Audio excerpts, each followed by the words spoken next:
So for the next 5 classes I need all of you to be here in this particular class, क्योंकि अगली 5 classes में आप सभी को इकोनॉमी इतने बेसिक से समझाऊंगा, सिर्फ कॉन्सेप्ट नहीं पढ़ाऊंगा, प्रीवियस ईयर क्वेश्चन को डिकोड करूंगा सिविल सर्विसेज एग्जाम्स के जो पिछले 5-7 साल में पूछे गए, जो हाईली रिपीटेटिव ट्रेंड में पूछे जाते हैं, और उन पर्टिकुलर क्वेश्चन के द्वारा हम पूरा का पूरा कॉन्सेप्ट रिवाइज करेंगे। आज की क्लास हमारी पहली क्लास है, that is money and banking, और आज मैं मनी और बैंकिंग के कुछ बहुत ही इंपॉर्टेंट क्वेश्चन जो पिछले वर्षों में यूपीएससी ने रिपीट किया है, पूछा है, उसको सॉल्व कराऊंगा।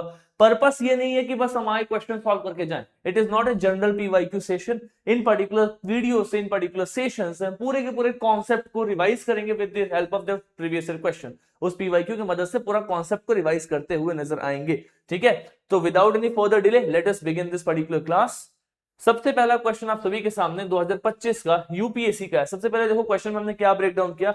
तो बेसिकली ये जो क्वेश्चन है ये कौन से टॉपिक्स है, तो that is the source of RBI income. अब आरबीआई एक थीमेटिक एरिया है, जब भी यूपीएससी मनी बैंकिंग पे क्वेश्चन पूछता है तो घुमा करके आरबीआई पे पूछा जाना समथिंग वेरी नेचुरल, काफी बार पूछा गया है। अब इस क्वेश्चन को देखो क्या बोला गया है, which of the following are the sources of income for the reserve bank of India, यानी कि रिजर्व बैंक ऑफ इंडिया के लिए सोर्स ऑफ इनकम क्या है, कहां से रिजर्व बैंक ऑफ इंडिया पैसा बना रहा है, उसका सोर्स ऑफ इनकम, उसकी आमदनी कहां से आती है। आपके सामने 5 ऑप्शन है और आपको बताने हैं इनमें से कौन से सही है। पहला बोलता है sir the first option says that is buying and selling of government bonds, this is exactly correct. अब आप इस चीज को समझो, गवर्नमेंट बॉन्ड को खरीदना और बेचना, जब भी आरबीआई गवर्नमेंट बॉन्ड को बेचती है, खरीदती है, उससे कुछ ना कुछ परसेंट ऑफ इंटरेस्ट कमाती है, it actually act as source of income for the reserve bank of India.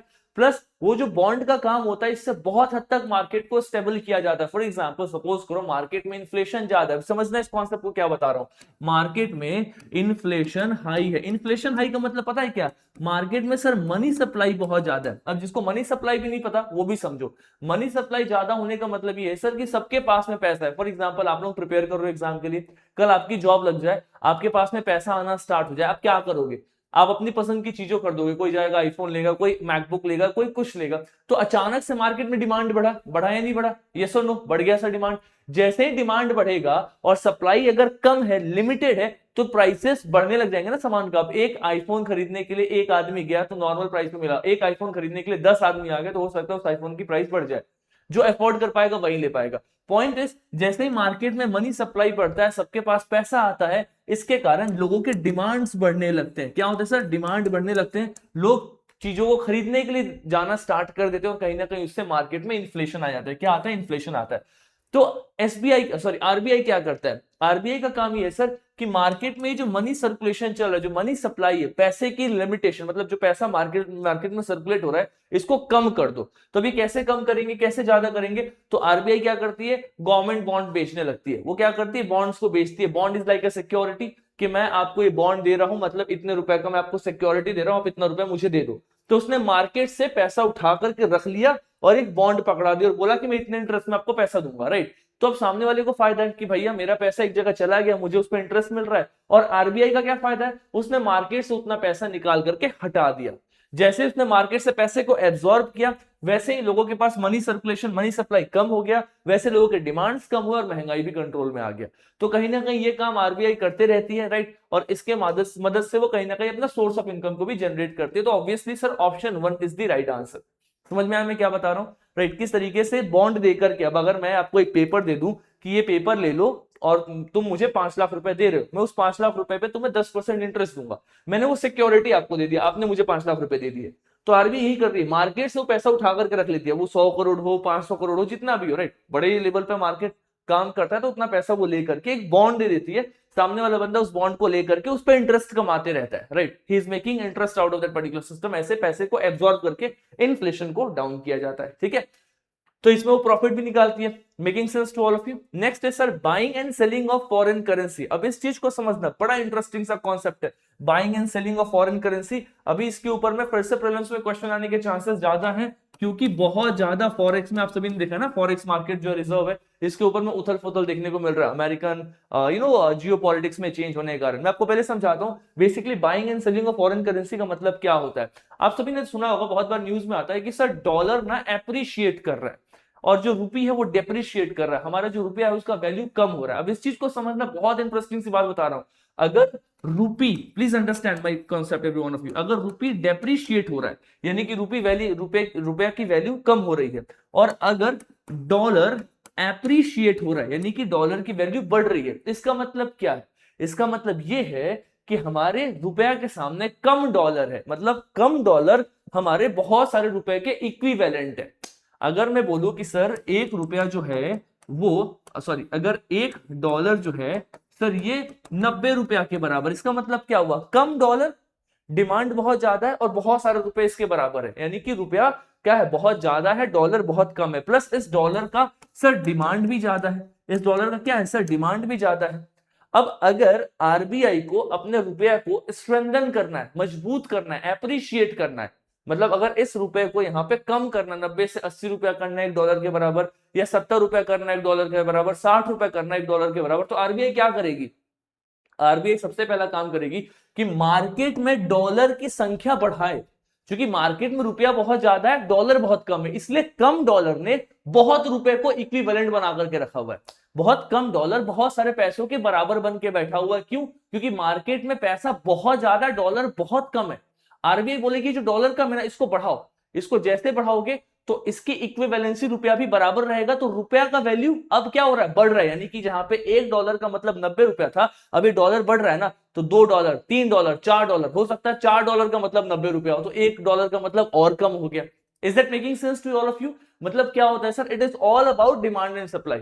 Basically कितना रुपए के बराबर कितना डॉलर है। तो हम जब भी हम कहते हैं ना कि हमारा जो रुपी है ये डेप्रिशिएट हो रहा है, इसका मतलब क्या है? इसका मतलब ये है सर कि रुपया जो है वो मार्केट में ज्यादा है, डॉलर मार्केट में बहुत कम है। तो आरबीआई क्या करती है कि आरबीआई के पास में जो भी डॉलर है ना, उस डॉलर को मार्केट में बेच देती है। वो इसलिए बेचती है ताकि मार्केट में डॉलर का सर्कुलेशन बढ़ाया जाए। अगर मार्केट में डॉलर का सर्कुलेशन बढ़ेगा तो वो डॉलर इस रुपए के बराबर होगा, तो रुपया अपना एप्रिशिएट करेगा, यानी कि जो कम डॉलर बहुत रुपए को बराबर बना हुआ था, अब ज्यादा डॉलर होगा तो रुपया उतना ही है, तो रुपया का हर रुपए का वैल्यू बढ़ रहा है, यानी कि money is getting, rupee is getting appreciated.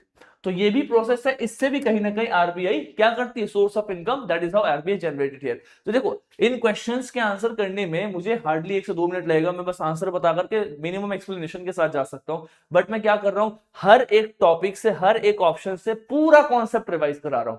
The purpose is simple, हमें सिर्फ पीवाईक्यू नहीं लगाना, we are suppose to revise the entire concept with the help of PYQ, तब जाकर के इकोनॉमी अपने अच्छे खासे लेवल पे खड़े होते हुए नजर आएगा। हमें लगेगा कि चलो भैया इकोनॉमी के सवाल अब से लग रहे हैं।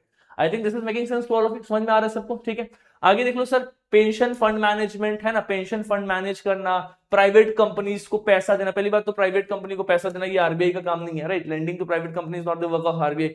तो 4 को एलिमिनेट करोगे, 4 को एलिमिनेट करोगे तो 2 and 5, 1 and 2, आपको पता है 1 भी सही है 2 भी सही है, तो इसका आंसर क्या हो जाएगा? ऑप्शन ए हो जाएगा। बाकी फिर भी देख लो, printing and distributing currency note, हाँ सर प्रिंट करना, करेंसी नोट को डिस्ट्रीब्यूट करना आरबीआई का फंक्शन है, लेकिन आरबीआई इसमें पैसा नहीं बना रही, it's not acting as a source of income. RBI अगर पैसा प्रिंट कर रही है तो it is like a liability, RBI के लिए सोर्स ऑफ इनकम नहीं है। Are you getting my point, right? इसका क्या होगा sir? Only 1 and 2 is the right answer, so the correct answer to this particular question will be option number A. Is it clear to all of you? सबको समझ में आ रही है class? Everything is very clear to all of you. अगर कोई भी point पे कुछ भी डाउट हो आप कमेंट बॉक्स में डालो, या फिर मैं टेलीग्राम चैनल का लिंक कमेंट बॉक्स में पिन कर रहा हूं, वहां पे आकर के आप मैसेज कर सकते हो, इनफैक्ट मुझे भी टेक्स्ट कर सकते हो, I will explain you everything. तो द पर्पस इज कि इन क्वेश्चंस अपने को पूरा कॉन्सेप्ट रिवाइज करना है, ठीक है?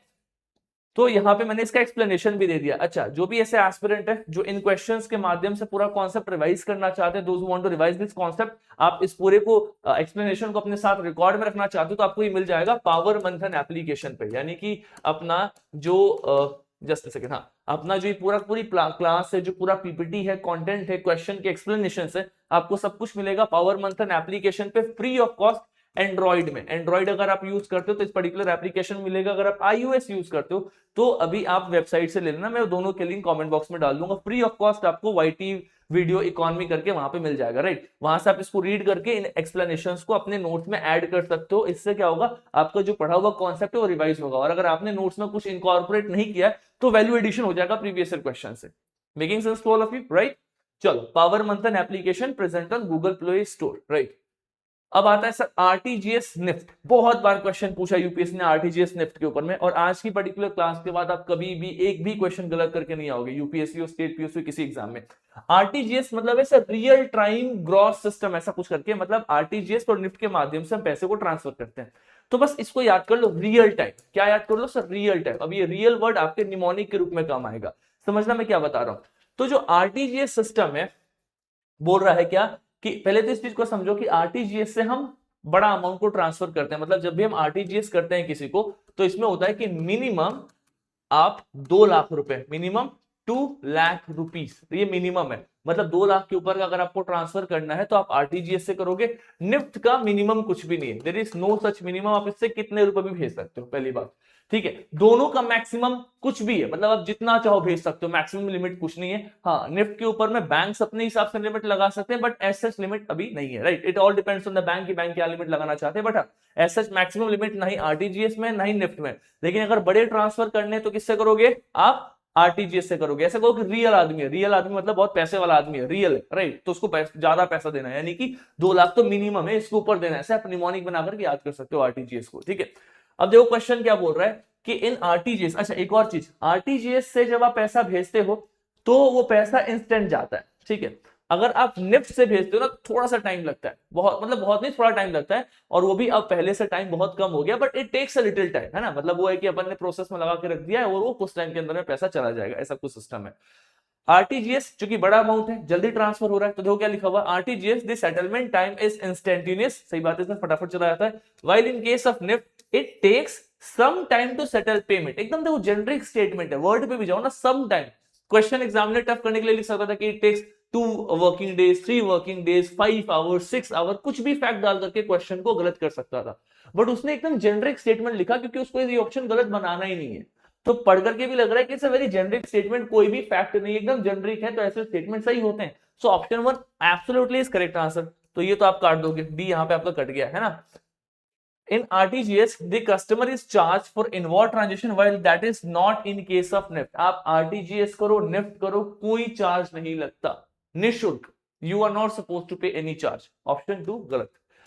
Operating hour of RTGS are restricted on certain days while this is not true for the NEFT. ऐसा कुछ भी नहीं है कि इस दिन हम आरटीजीएस करेंगे, इस दिन हम नहीं करेंगे। अगर हम आज भी उस टाइम पे जी रहे होते तो शायद इतनी टेक्नोलॉजी का एडवांस होने का कोई फायदा नहीं होता। तो ऑब्वियसली इसका आंसर क्या होगा? Only one is the right answer. यानी कि आप हमेशा याद रखना, आरटीजीएस हो निफ्ट हो, always remember one thing for sure कि इन दोनों से पैसे आपके जल्द से जल्द ट्रांसफर होते हैं। रियल टाइम आरटीजीएस ज्यादा पैसा यानी कि मिनिमम 2 लाख, उससे बड़ा अमाउंट ट्रांसफर होगा, इंस्टेंट ट्रांसफर होगा। निफ्ट में थोड़ा टाइम लग सकता है, राइट। ऐसा कुछ वर्किंग डेज का बाउंडेशन नहीं है, प्लस ये दोनों का इस्तेमाल करके हम पैसे को ट्रांसफर करते हैं बहुत ही स्मूथ तरीके से। तो अब इन पे कोई भी क्वेश्चन पूछे आपके यूपीएससी एग्जाम में, किसी भी एग्जाम में, गलत मत करना, क्योंकि इसके बाहर कुछ नहीं पूछने वाले। वो आरटीजीएस निफ्ट में यहीं पे घुमा घुमा के पूछते हैं। 2-3 बार और भी पूछा हुआ है पिछले 10 सालों में, इसी के आसपास में पूछा हुआ, और तब भी पूछते हैं जब कुछ न्यूज में होता है, करंट में होता है, तो they ask this question. Next question is digital रूपी। यूपीएससी ने 2024 में पूछा था। अब एक चीज समझो, डिजिटल रूपी का मतलब क्या होता है। मैं बहुत बेसिक कॉन्सेप्ट बता रहा हूं। मेरे पास में 10 रुपए का नोट है, अब वही 10 रुपए मेरे पास में फोन पे पड़ा हुआ है, गूगल पे पड़ा है, वो डिजिटल फॉर्म में, इट इज माई डिजिटल रूपी, सिंपल। इससे सिंपल कुछ नहीं हो सकता। जो पैसा मेरे पास कैश में है वो हार्डकोर मनी है, और वही पैसा अगर मेरे पास ऑनलाइन है, मैं ऑनलाइन ट्रांजेक्शन कर रहा हूं, दैट्स अ डिजिटल रूपी।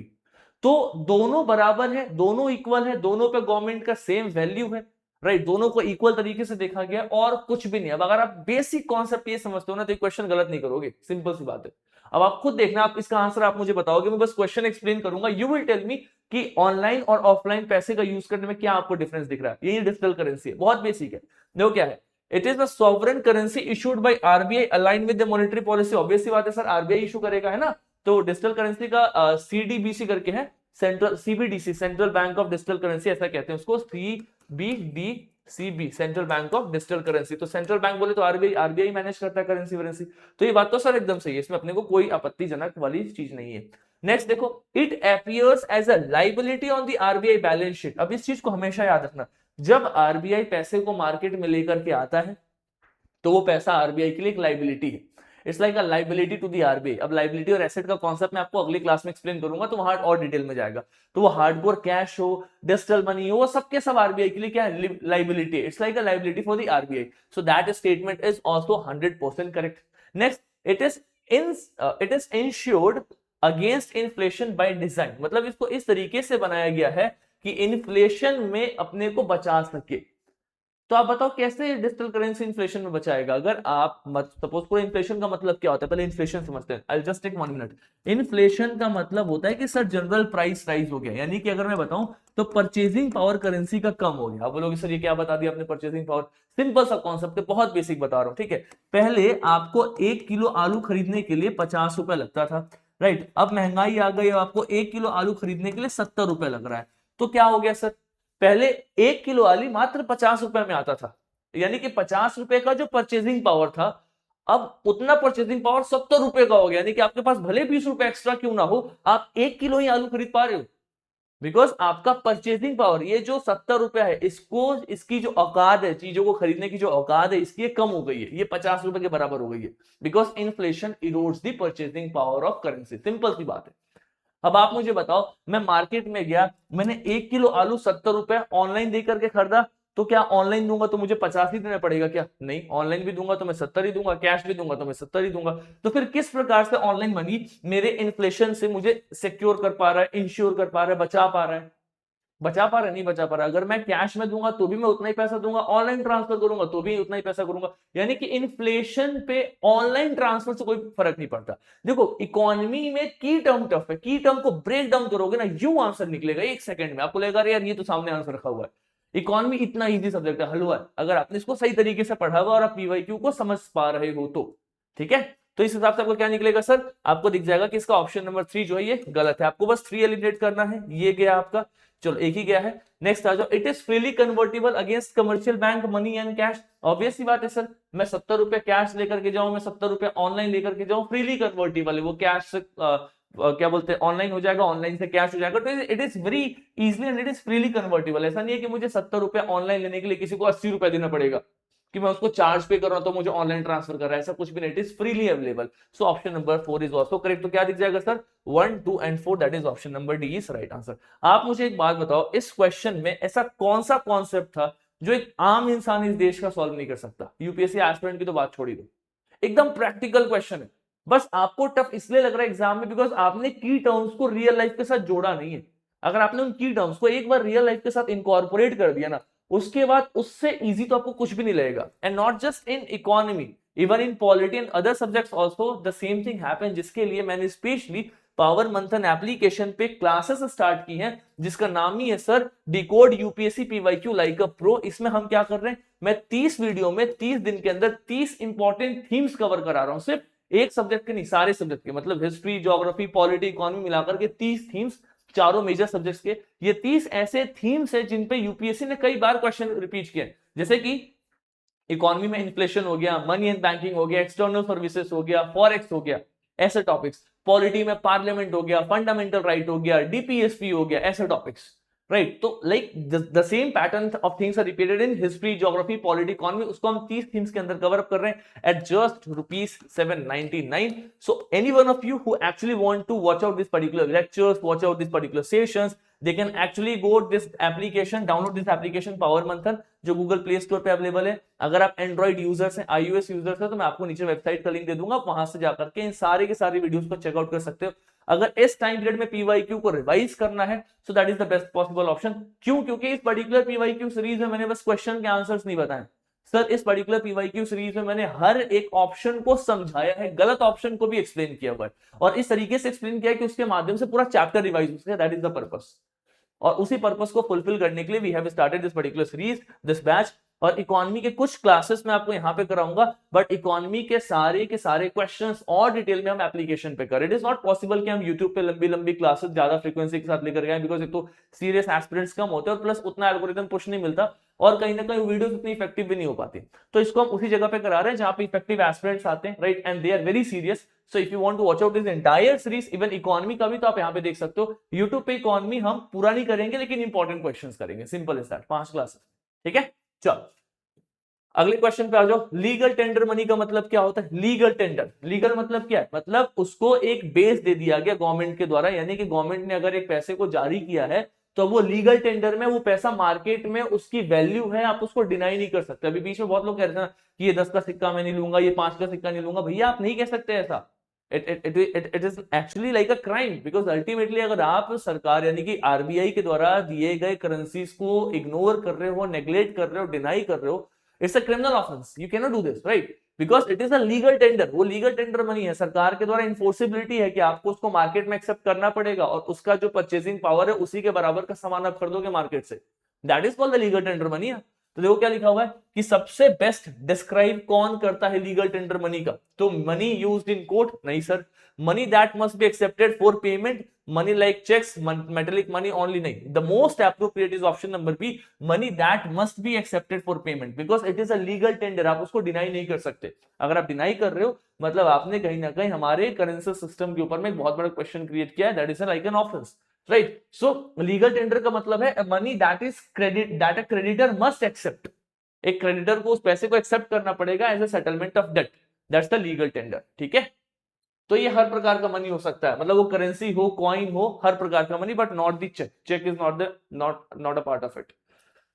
यूपीएससी ने 2021 में फिर से क्वेश्चन पूछा आरबीआई फंक्शन पे भी, देखो यूपीएससी ने 2025 में भी आरबीआई के फंक्शन पे क्वेश्चन पूछा था, जो सबसे पहला क्वेश्चन था कि आरबीआई क्या करती है नहीं करती है, राइट? उस तरीके से 2021 में भी क्वेश्चन पूछा है। तो ये ना थीम्स है, मैं बार बार रिपीट कर रहा हूँ, इसी को मैं 30 थीम्स में करा रहा हूँ, सारे इंपॉर्टेंट थेमेटिक एरियाज हम कवर अप कर रहे हैं। देखो ये क्वेश्चन क्या बोल रहा है, in India the central bank function is legal tender of last resort usually refers to, देखो ये क्वेश्चन इसलिए मैंने इसके बाद लगाया था कि लीगल टेंडर पे यूपीएससी ने फिर से एक क्वेश्चन पूछ दिया, इसलिए मैं कहता हूं कि थीम्स है, दे विल आस्क क्वेश्चन। तो हम कहते हैं ना कि जो हमारा आरबीआई है ये क्या है, it is the lender of last resort, lender of last resort, इसका मतलब क्या है? What do understand by this term lender of last resort? अगर आपको ये मतलब नहीं भी पता तो आप ऑप्शन देकर के इसका मतलब निकाल लोगे। लेंडर ऑफ लास्ट रिजॉर्ट का मतलब है कि जब बैंक्स के पास में लिक्विडिटी खत्म हो जाए, बैंक्स कोलैप्स होने की स्थिति में आ जाए, तब भी सबसे अंतिम सहारा आरबीआई है, वही आकर के मदद करेगा, वही आपको लिक्विडिटी देगा, वही आपकी इकोनॉमी का बैकबोन, इकोनॉमी को बचा करके चल रहा है, मॉनेटरी पॉलिसीज को मैनेज कर रहा है, दैट इज द आरबीआई, यही है लेंडर ऑफ लास्ट रिजॉर्ट, सबसे लास्ट में भी आकर के आपको यही मदद करेगा, एज सिंपल एज दैट, ठीक है? तो देखो पहला है lending to trade and industry body when they fail to borrow from other sources, क्यों भैया आरबीआई क्यों दे, कोई भी प्राइवेट बॉडी को आरबीआई क्यों पैसा दे, राइट? ऐसा तो नहीं है ना, अब प्राइवेट बॉडी में कल एक खोल, मैंने कंपनी स्टार्ट कर लिया, मेरी कंपनी लॉस में जा रही, मुझे मार्केट में कोई पैसा नहीं दे रहा, सबको पता है कि मैं पैसा लूंगा तो मैं पैसा रिटर्न नहीं कर पाऊंगा, वो पैसा एनपीए बन जाएगा, और मैं आरबीआई को मांगू तो आरबीआई इतना बेवकूफ है कि मुझे पैसा दे देगा, क्यों देगा? मेकिंग सेंस ना? तो ऐसा तो नहीं हो सकता ना कि lending to trade and industry body when they fail to borrow, why will it lend to you, right? तो obviously this is wrong statement. But look at option number B, providing liquidity to the banks having a temporary crisis, yes, अगर banks में कोई भी temporary crisis है, उनको पैसा नहीं मिल रहा, तो RBI act as a lender of last resort, उनको आरबीआई से पैसा मिलेगा, it is going to be helpful there, तो option 2 is ultimately important.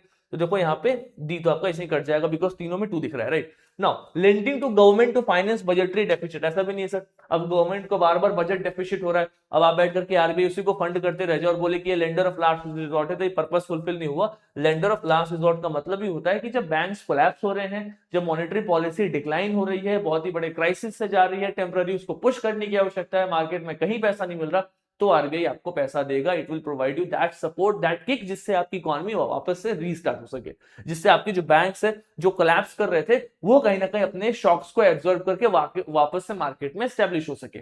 I think this is making sense to all of you, right? This is the lender of last resort. Questions बन सकते हैं ऐसे, बार बार questions repeat होते हैं in areas में। I have explained this particular concept here also. Sterilisation का मतलब क्या होता है? What do understand by this term sterilisation? Sterilisation actually में इसका मतलब ये है कि जब मार्केट ऊपर नीचे हो, मतलब मार्केट कभी हाई जा रहा है, लो जा रहा है, तो उसको बैलेंस करना, दैट इज द स्टरलाइजेशन। तो आरबीआई मार्केट को बैलेंस करते हैं। आप देखो ना, कभी इन्फ्लेशन हाई हो गया, इन्फ्लेशन नीचे चला गया है ना, इकोनॉमी ऊपर जा रही है, इकोनॉमी कोलैप्स हो रही है, तो आरबीआई का काम क्या है? उन टाइम पीरियड में चीजों को बैलेंसली स्विफ्टली हैंडल करके मैनेज करना, इसी को स्टरलाइजेशन कहते हैं।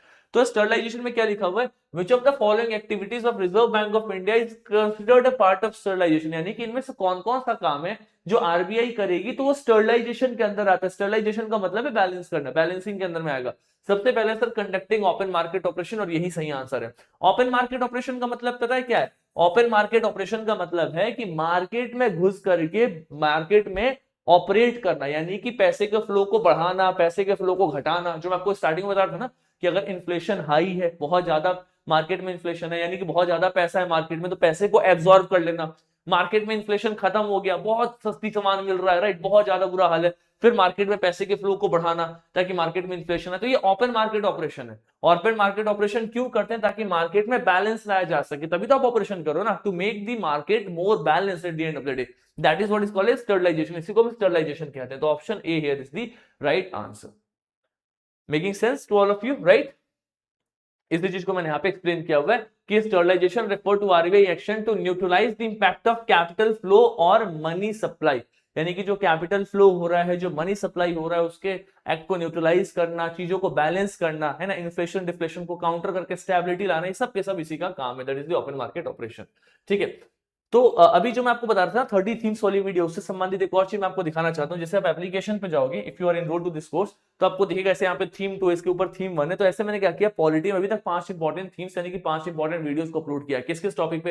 इंडियन कॉन्स्टिट्यूशन का fundamental right, DPSP, Indian parliament, state legislature and parliament, जो इंपॉर्टेंट थीम्स है, ऐसे 30 थीम्स में सारा कुछ कवर अप कर रहे हैं, not just the polity but economy, history, geography and everything.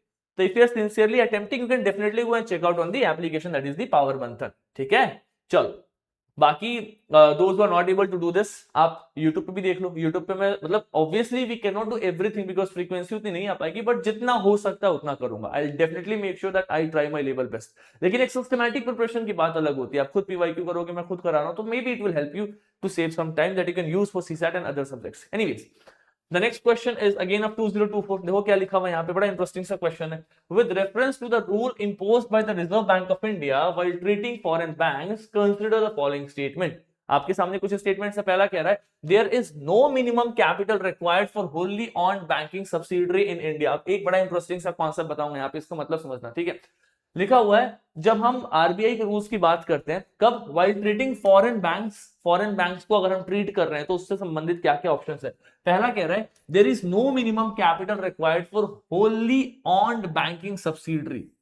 ये बड़ा खतरनाक टर्म था, wholly owned banking subsidiary in India. इसका मतलब क्या है? इसका मतलब अगर कोई समझ पाया तो बच्चा बहुत ही सीरियस है, बिकॉज कहीं ना कहीं यहाँ पे बहुत सारे लोग फंसते हैं और ये सब न्यूज में आते रहते, तभी टर्म्स पे क्वेश्चंस बनते हैं। देखो, होली ऑन्ड बैंकिंग सब्सिडरी का मतलब क्या है? सपोज करो मैं एक एग्जांपल ले रहा हूं, HSBC। अब ये एक फॉरेन बैंक है। कैसा बैंक है सर? फॉरेन बैंक है। अब इस फॉरेन बैंक को अगर इंडिया में आना है तो दो तरीका है, या तो अपने ब्रांच को बस इंडिया में खोल दे, या फिर पूरा का पूरा बैंक इंडिया में एज अ कंपनी, एक पूरी कंपनी के रूप में एक पूरा नया बैंक फिर से इंडिया में स्टैब्लिश करे। तो अगर सपोज करो कोई फॉरेन की बैंक है, कोई फॉरेन नेशनल है, कोई फॉरेन की कंपनी है, मतलब कोई पेरेंट कंपनी है जो फॉरेन है, और वो अपने आप को इंडिया में स्टैब्लिश करती है, तो उसी को बोलते हैं होली ऑन, 100% उनका है, and it is a banking subsidiary. Subsidiary क्यों सर? क्योंकि वो पेरेंट कंपनी का सब्सिडरी है। पेरेंट कंपनी विदेश में, ओरिजिनल कंपनी विदेश में, उसकी एक सब्सिडरी, एक नई कंपनी जो भारत में खुल रही है, लेकिन ये जो कंपनी है उस पेरेंट कंपनी के द्वारा पूर्ण रूप से ऑन की जाती है। It is wholly owned banking subsidiary. Now I think this term is able, like you are able to understand this particular term, every one of you, right? तो इसलिए यहाँ पे ऊपर में इस क्वेश्चन को इजी करने के लिए एग्जामिनर ने ऊपर में ये टर्म डाल दिया था कि हम फॉरेन बैंक्स के संदर्भ में बात कर रहे हैं, ताकि जिनको हल्का सा भी क्लू मिले तो समझ पाए कि क्या तात्पर्य कहना चाह रहा है। अब ये तो अलग कॉन्सेप्ट है। अभी क्वेश्चन क्या बोल रहा है? There is no minimum capital required, मतलब आपको कोई मिनिमम पैसे की आवश्यकता नहीं है। यानी कि अगर मैं फॉरेन में, मेरा कोई पेरेंट कंपनी है, तो मैं भारत में कभी भी आके कोई भी कंपनी खोल सकता हूं। Is it true? No, this is absolutely wrong. ऐसा कहते हैं कि मिनिमम आपके पास में 500 करोड़ रुपए होने चाहिए। यानी कि अगर मुझे भारत में, मैं फॉरेन की कंपनी और मुझे भारत में एक नई कंपनी, एक नया बैंक खोलना है, तो मुझे 500 करोड़ रुपए उस बैंक में रखना पड़ेगा। वो डिपोजिटर का पैसा नहीं है। ऐसा नहीं कि 500 करोड़ रुपए मैंने अपने जिनसे खाता खुलवाया उनका पैसा रखा है, नहीं, वो पैसा मैंने सिस्टम में, बैंक में डाला है। क्यों डाला है? शॉक्स को एब्जॉर्ब करने के लिए। कल मेरा बैंक फेल हो रहा है, ये बैंक में कुछ क्राइसिस आ रहा है, तो 500 करोड़ रुपए मेरे पास मिनिमम हो जिससे मैं उन शॉक्स को एब्जॉर्ब कर सकूं। That will be the money which is put by that parent company. तो ऐसे भी देखोगे तो नॉलेज के बेसिस पे गलत है, प्लस बहुत ही एक्सट्रीम सेंटेंसेस वैसे भी यूपीएससी में गलत होते हैं। Simple is that. तो पहला वाला तो आपको ऐसे भी गलत हो जाएगा, तो this is wrong, this is wrong. So इधर बी और डी दोनों में से एक सही है। नेक्स्ट कह रहा है कि for wholly owned banking subsidy in India at least 50% of the board member should be Indian national, यानी कि अगर कोई ऐसा फॉरेन कंपनी का बैंक भारत में खोल रहा है तो 50% उसके मेंबर्स इंडियन होने ही होने चाहिए, ऐसा कोई रूल रेगुलेशन नहीं है as such, right. This all depends on the companies and on the government at the end of the day. तो as such there is no such requirement strictly at this point of time. 50% Indian national करके कोई requirement नहीं है, governance के norms exist करते, तो ये statement आपका इनएक्यूरेट है।